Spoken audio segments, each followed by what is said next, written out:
Bonjour et bienvenue dans cette Minute Calva sur la thématique des outils de résolution de problèmes.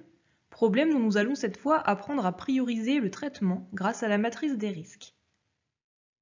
La matrice des risques est une représentation visuelle avec un code couleur du niveau de criticité de l'ensemble des risques identifiés dans un établissement, dans un service ou pour un processus de soins donné par exemple. Dans notre processus de résolution de problèmes, elle sert à l'étape d'identification du problème ou des problèmes à traiter en priorité. Ses objectifs sont d'une part de prendre conscience des risques liés à une activité, de la gravité de leurs conséquences et de la probabilité qu'ils surviennent. D'autre part, elle initie ce fameux processus de résolution de problèmes qui va permettre de mettre en place des mesures correctives.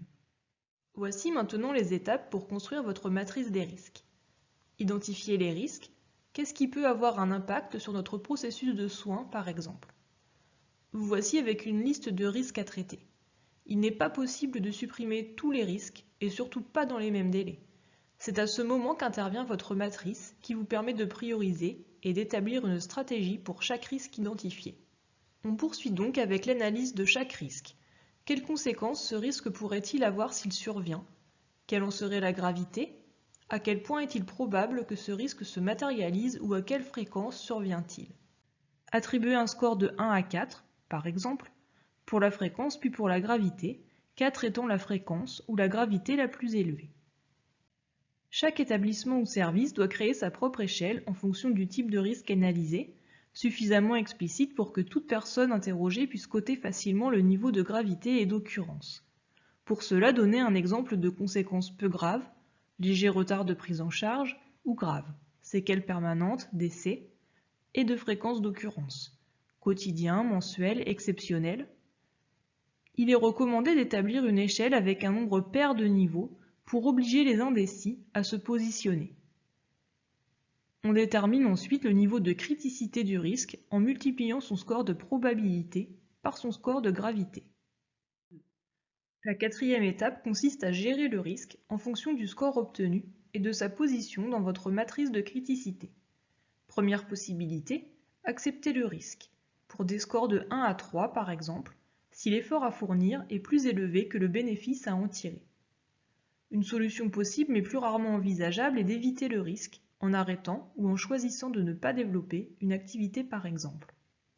Mais la solution plus souvent retenue consiste en l'atténuation du risque, qui poursuit alors son chemin dans le processus de résolution de problèmes.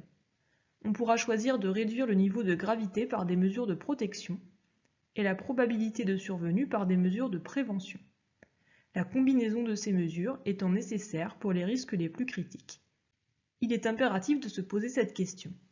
Si le risque survient, que ferons-nous? Et donc de nommer un pilote chargé de déployer les mesures définies en amont.